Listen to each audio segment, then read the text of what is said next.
me see your hands. Come out to me now. Walk out to me. Right here. Step out of the house, please. Pardon? Step out, please. Okay. Is there anyone else in the house? Nope. Sit back here for a minute. Okay. FBI, anybody else in the house? Nobody else. FBI, anyone else in the house?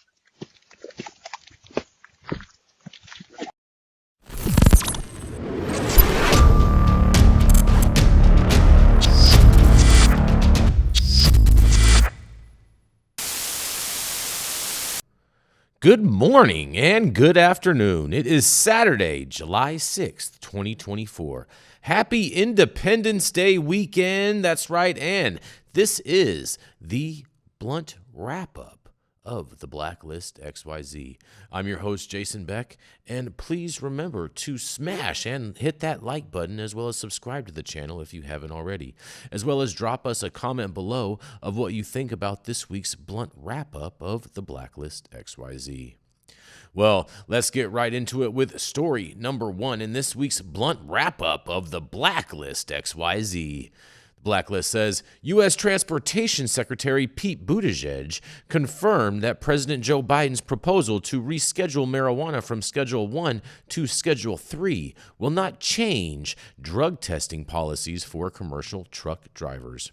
In a quote, our understanding of the rescheduling of marijuana from Schedule 1 to Schedule 3 is that it would not alter the Department of Transportation's marijuana testing requirements with respect to the regulated community, said Buttigieg in a response to a question from Representative Rick Crawford, a Republican from Arkansas, who cited 2 letters from the American Trucking Association, the ATA, warning against loosening restrictions on marijuana testing.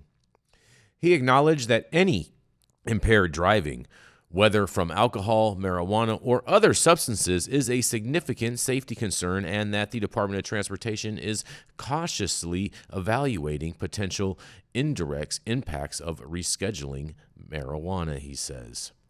But, as you guys know, the truck drivers got to weigh in on this too.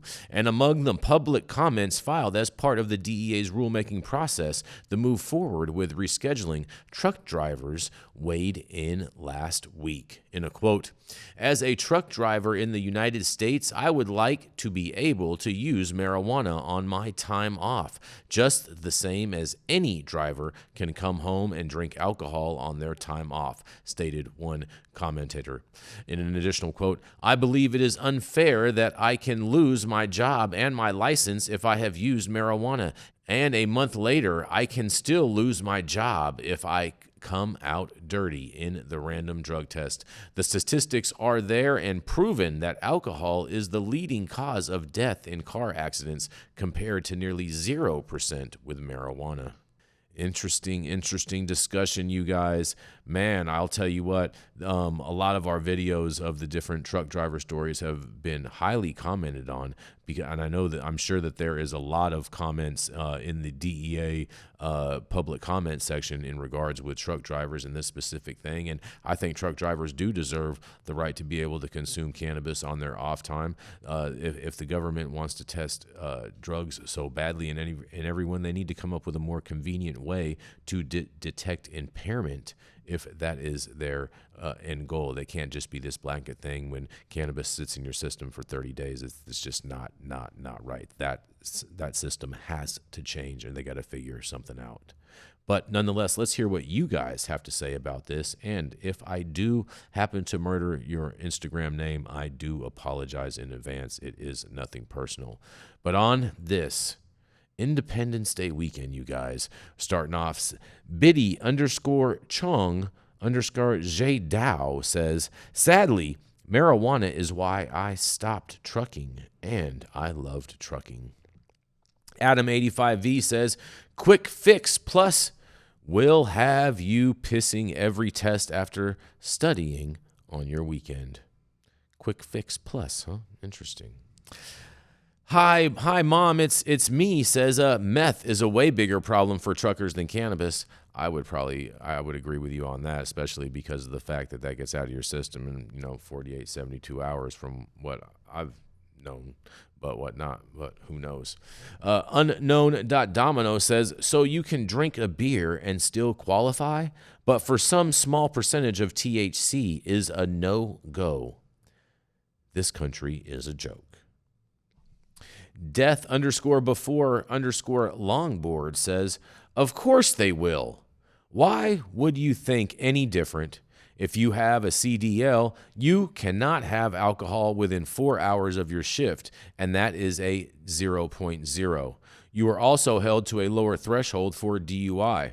For someone with a CDL, it is a 0.04 as opposed to a 0.08 for most other people in most states, he says. Interesting. I did not know that. Big_Mont11 says, sad they can get blacked out drunk all they want, but can't get overly stoned and get the munchies and want to take a nap.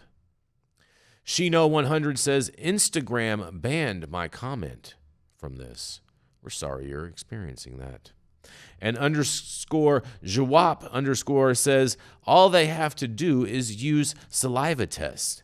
They just downgraded my license over 2.5 or 2.5 year-old failed test, he says. Well, that's unfortunate, Wop. Moving right along into story number 2 in this week's blunt wrap-up of the Blacklist XYZ. The Blacklist says, state officials say new oversight of cannabis testing in Washington will standardize quality control. Interesting. The Washington State Department of Agriculture will take over responsibility for the accreditation of cannabis testing laboratories in Washington on Monday. The Washington State Liquor and Cannabis Board previously oversaw all of the cannabis testing labs, and Governor Jay Inslee signed a law on March 13th authorizing the Department of Agriculture to accredit cannabis laboratories. The state will now charge the lab's fees to cover the costs of the accreditation program. Interesting. Sounds like a government tax to me. But Brian Smith, a spokesperson for the Liquor and Cannabis Board, said the agency is glad to have that over in the Department of Agriculture, where it belongs, he says. Smith said the Liquor and Cannabis Board was given the task of accrediting testing facilities without the proper infrastructure to do so after cannabis was legalized back in 2012. This meant the board had to hire a company to accredit the labs. Sounds fishy already. The change, which has been in progress for 5 years, will allow for a more standardized approach to testing cannabis for THC potency, the psychoactive component of the drug, and pesticide content, said Agriculture Department spokesperson Amber Betts. In a quote, in the past, there wasn't as many standards or any kind of oversight, so I could take this product to my favorite lab and get a higher potency for the consumer and say, yes, our stuff is better than the other guys, Betts said. In an additional quote, what it does for the consumer is it gives everyone kind of a level playing field. There are 7 accredited cannabis labs in Washington, one of which, Green Grow Labs, is located in Spokane. And this is sources from the Spokanesman.com. Well, I'll tell you what, I think overall the overinflation of cannabis doesn't do anything good for the consumer because it gives them this artificial value that they're getting something that is better than what it actually is. And everybody knows your cannabis is definitely not testing as high as most people think it does. That is just totally ridiculous. I mean, I can go on and on for days about these different testing labs, but, I think ultimately testing is important to make sure that the product is safe, especially for people with compromised immune systems and things of that nature.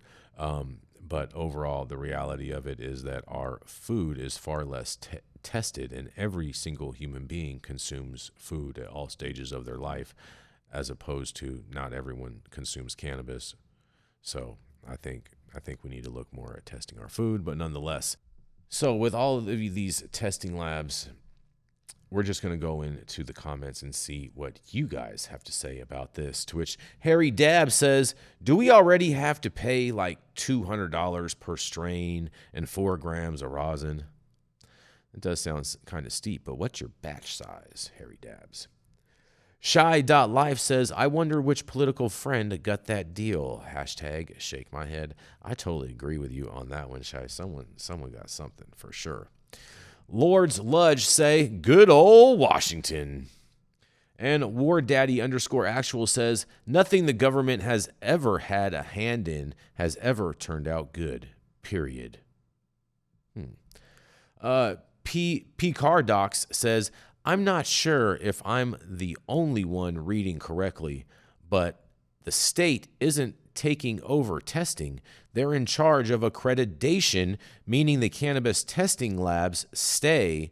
They basically stay, and they just have an actual board of laboratory trained scientists through the Department of Agriculture, making sure labs are doing things correctly, so the shady labs can't fudge the results. And, in all fairness, there does need to be some type of government oversight over these labs to ensure that the good actors are staying good and the bad actors are being removed, because we know how that game goes.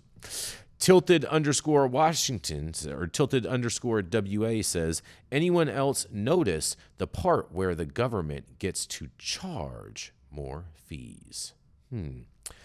Turkey Bag Boy says, I don't love it, but I don't hate it. Testing is a dirty game, as it is from the operator's side. Small Cule _ says, definitely need more standardized testing because let's face it, I've never in my life seen so much garbage test at 25% or higher. You are so right about that. And OG1 Migueto says, that's not weed anymore. Fair point. Fair point. Today's PSA is brought to you by Hyatt 9 News and the Blacklist XYZ. There has been a lot of confusion across the country as to why are fireworks part of the 4th of July holiday. So here's a video where I asked Congressman Dana Rohrabacher, why are fireworks part of the 4th of July holiday? Oh, happy 4th of July, everybody. That's right. I am with former Congressman Dana Rohrabacher for over 30 years in this district here in Newport Beach, California's first 48. And I know there's been a lot of people this year that have been confused or have been asking why fireworks are part of our 4th of July celebrations. Well, if you take a look at all the explosions going around us, what it does is it will remind us what people had to go through to beat the British military, create the freedom that we've enjoyed ever since. The fact is that the British had cannons, had all sorts of explosive devices that are Muskets. And cannons and all sorts of that would explode and make large sounds and would envelop people in flames. And our guys who didn't have any of that stood up to the British, the most powerful nation in the world, and they had to endure this type of noise and threats to their well-being. So they stood firm, and that's what this is all about. We're remembering when these things started exploding all around us, we're remembering what the founding fathers, when they were boys, went through to save us and to protect our freedom. And there you have it. It is in remembrance of all of the night's fun during the Revolutionary War. Rolling right along into our next story of the day in this week's blunt wrap-up of the Blacklist XYZ, to which we have a video that the Blacklist says, what's in the box? Let me see your hands. Come on, sit down. Walk out to me. Right here. Step out of the house, please. Pardon? Step out, please. Okay. Is there anyone else in the house? Nope. Sit out here for a minute. Let's have a search. Okay. FBI, anybody else in the house? Nobody else. FBI, anyone else in the house? Man, this is crazy, you guys. This guy gets a box And all of a sudden, all of these different federal authorities rush his place. Not to mention this postal worker. There's a lot of you guys that threw a lot of shade on this postal delivery guy, undercover cop guy, spotting him out from a mile away. But we're going to go into some of these comments. This video pretty much speaks for itself, but I'm willing to bet that it had nothing to do with cannabis, with what was inside that box. But everybody wants to know what is inside of this box. Man, oh man, oh man. And moving right on into the comments on this unboxing of this video, you guys. The Geo Thomas says, "That's not trees. They wouldn't do all that for a damn pea. That was snow." We all know what snow is. Big_Adam says, "This fool placed his first ever test run order and got. Well, Silk Road 2.0 maybe. Open Book Closed Door says, THCA flower, but it's hemp. It's legal to ship to my home, right? Tony Terp 710 says, bruh, what the fuck did you order? ETH.Dorian says, this ain't even about PAX though. It's Connor Fitzpatrick, founder of Breach Forums. Interesting. Let's go down this rabbit hole, to which he also states, nothing. It was simply to get him to come out and then be able to raid him. He ran a forum that leaked over 900 company databases and 14 million individual records.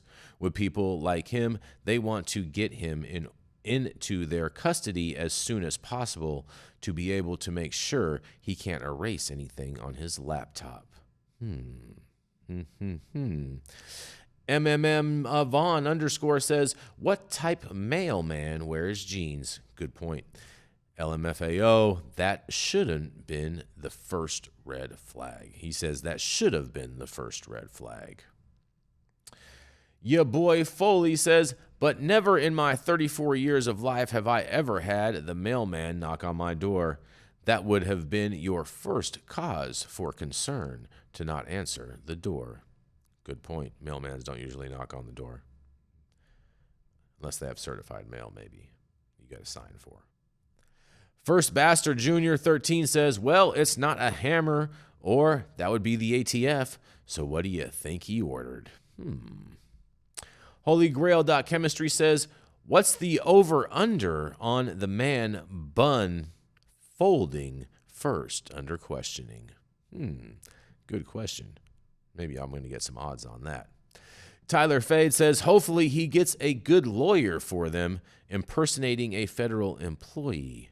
But at the same time, this cop could have been a federal agent, which would have made him also a federal employee, so therefore he would not have been impersonating a federal employee. But nonetheless, we shall go on. Shy_Herbie says, a street pharmacist word nightmarish. Hetty_Cloud says, yep, happened to me. They posed at the local gas company. Fun fact, found nothing. I saw them in a van the week prior. It was actually hilarious to make fun of them while they searched the house. Interesting. Best Plant Yagra says, LOL, he signed for it. New York Fly _California High says, if you know anything about the mail, that was an overnight box. That's the worst way to send anything you're not supposed to. I highly doubt the FBI is doing all that for weed, but the beginning of the video was weird. It was like dude knew he was caught. So you're trying to say this is staged, maybe? _Kid Kundi 3.5 says, for that little ass box, LOL, must have been some dark web shit in there. That's what I would imagine, something like that. MF_Boops420 says, it's called a controlled delivery. If it's not shipped in your name, you can use plausible deniability as a defense. Thank you for the legal work there, MF_Boops420. And Rax_on me says, same thing happened to my folks. Lawyer up. Great advice. Make sure that you get a lawyer for that. That is 100% for sure on that. But moving right along into our next story, you guys. That's right. Story number 4 today on this week's blunt wrap-up of the Blacklist XYZ. The pillows are still moving across the border, the Blacklist XYZ says. But where are they ending up, you guys? That's right, Laredo, Texas, where U.S. Customs and Border Protection officers at the World Trade Bridge discovered a $5 million worth of marijuana during a recent inspection. Last Sunday, June 23rd, officers selected a 38-year-old Mexican citizen driving a trailer for a secondary inspection after a canine alerted on him. During the inspection, officers uncovered 98 packages containing over 2,300 pounds of marijuana inside the trailer. Both the driver and a passenger were arrested in connection with the seizure, and KGNS TV is responsible for this report. Man, this is a big old haul, but this happens all the time over there at the border. I mean, they make television shows about this. This isn't anything new, but I do always find it interesting how much they say, or how they do their math, let's just say like that. But you guys had a lot to say about that. Let's get in to see what you guys had to say. Just One Vision says, this ends up in all those pre-rolls they give away for free at the dispensary. That's funny. I'm Lit a Friend says, who the fuck is still importing Mexican brick weed? LMFAO. You can get depths of gelato for dirt locally. LOL. I mean, he's not wrong. M1 promo says, each bag goes for $75. Who came up with $5 million? Well, you know, the bigger the bust, the bigger the boost. Biscani Net Trip says, I'm smoking yard herb right now, but from Ja. God bless the brick. Well, I guess someone's still smoking that stuff. Eddie's _way says, bro, ain't no way each unit cost $6,521. Cap. I agree with you, Eddie's. Nagichi says, how does it sell when every gas station in the USA has Chinese-grown THCA buds for sale? Biddy _Chong Xiao Dai says, they probably confiscate to keep mids from the people, as I would hope that they would. You know, we definitely have way too many mids out there, and it would be helpful if they focused their efforts on removing mids from the streets. That would be great. Worth the wait says, that means 100 million worth of keys got through. That's right. It could have just been one big diversion. That's right. Vile Money says, that shit must be a decoy because ain't no one blowing that shit. Fair. Another good reason. Lucky Dave's Cannabis Club says 5 million pesos. 710 Bam 420 says, keep that garbage off our streets. I don't want to see $2 grams of brown eye anymore. Fair enough. No one wants a brown eye or a black eye. Northeast Grizzly Bear says, America can't sell all their own mids. Why would they import low-grade Mexican? Good point. But is in NAFTA 2.0. Dab City 702.0 says, should have read 5 million worth of toxic, low quality outdoor seized at the border. Fair. Dwayne Vaught Etzen says, what made it through while the CBP was occupied-o? Exactly. There's been another comment alluding to that as well. Space Ranger.Caden says, no wonder distillate just keeps getting cheaper. And Smooth _White Chocolate says, congrats to the authorities for finding the decoy cargo. I like that one. Big Stanogram says, all the old heads never changed. They've probably been buying the same shit from the same dude for like the last 20 years.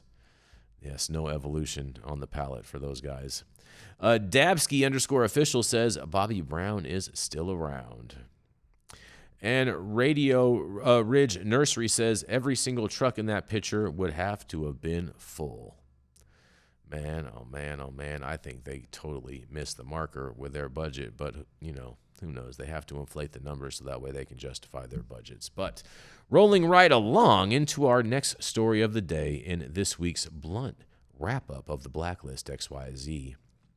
After finding what looks like less than 2 grams of marijuana in a speed stick deodorant at the TSA, they posted these images along with this caption, and man, are you guys going to get a kick out of all of this. This deodorant smells a little skunky. Listen, if you're looking to speed through security without sweat and perspiration, it's just best to leave the dope at home. While you might think it's high time those danky nuggets were legalized, they're not. They're still illegal under federal law. And while our officers don't make it a habit to weed out your stash, if it's found during screening, they will refer the matter to the local law enforcement. It can be a rather sticky situation, but you can be sure the resolution isn't a joint effort. Oh, they're so funny. Do you have more 420 questions? Maybe you're wondering if your high heels can fly from one legal state to another. And not to be blunt, but your ganja have to make sure your cannabis products contain no more than 0.3% THC. We've baked a lot of info into this post, but it's possible you have a few more debatable ideas. You could keep it rolling by dropping us a question in the comments. The answers could make your next trip so fresh and so clean. Whatever intern posted this definitely burns. That is for sure, Blacklist XYZ. Oh, man, this is a fantastic tweet or whatever this was in regards to this post, whatever platform that TSA posted this on. This is fantastic. I mean, I haven't seen stuff like this since maybe like Blood In, Blood Out, or, things commonly seen on Locked Up Abroad, or even just normal Locked Up. But nonetheless, let's hear what you guys have to say about this. Oh man, you guys.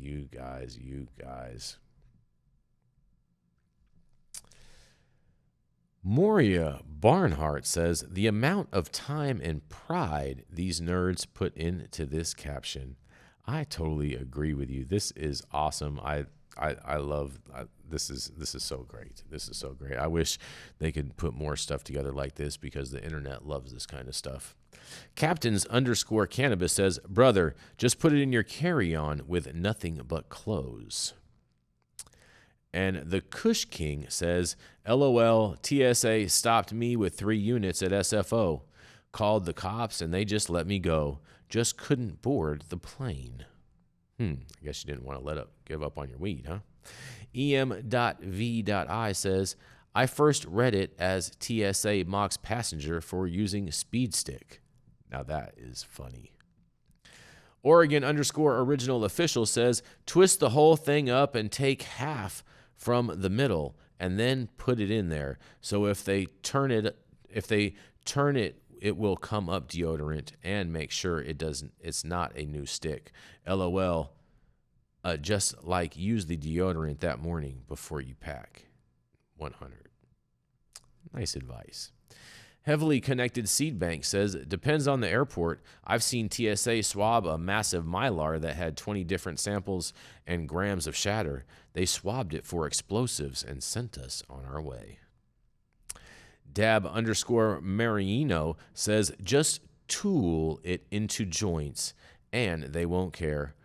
When you put it in some shit like that, they think it could possibly be an explosive.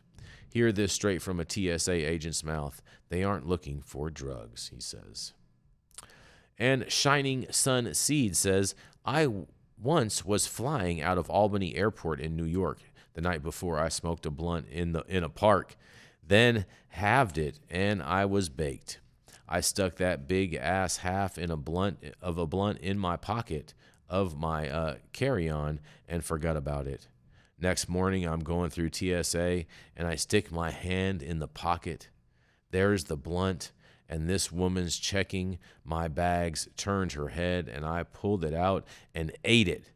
Standing there looking at her chewing on that resin-soaked blunt, will never leave my memory.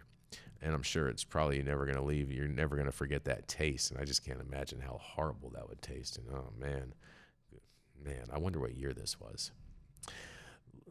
Man, it's rough. Len 718-809 says TSA agents think they the FBI. And Coach Jaza says that's some jail shit. You're so right about that. Yes. Oh, excuse me. By_my Dolly says, yes, because weed was the cause of 9/11. Gotta be safe. And Dabsky_official says, beats so funky, they come with a ... That's a good one, too. 707 Humboldt County says, just smuggle it like everyone else and stick it up your bung. Old school. Mexican Tarzan says, that's how I did it in 7th grade. And ovo.josh66 says, make your weed taste like deodorant. Remember this back in high school and forgetting about it till I opened it to put some, oh, man. Man, makes it taste like that. It's just all bad. Day1_byway says, those are some rocket scientists right there. True. And Joey Moat says, I used to think I was so slick with this in high school. Memories. And Relout007 says, so what you are saying is, if I have THCA bud that is 0.3 THC, I can legally fly with it, but if I have bud that's above that, I can't. Man, these laws are fucked. Yes, they are, you guys. Man, this is so crazy. The speed stick, man, this is just classic. And thank you all for tuning into this week's Independence Day weekend blunt wrap-up of the Blacklist XYZ. I'm your host, Jason Beck, and make sure to tune in to High at 9 News every Monday through Friday at 9 a.m. Pacific and high noon on the East Coast for America's #1 daily cannabis news show, High at 9 News, as well as continue to comment on all of the posts the Blacklist XYZ and the Blacklist post throughout the week for your chance to be featured on next week's blunt wrap-up of the Blacklist XYZ. Have a fantastic weekend, and don't forget to smash that like button on your way out and subscribe to the channel if you haven't already, as well as drop a comment down below with what you think about this holiday weekend's blunt wrap-up of the Blacklist XYZ, brought to you by High at 9 News and Cloud Media Partners. Have an amazing and safe holiday weekend, everyone.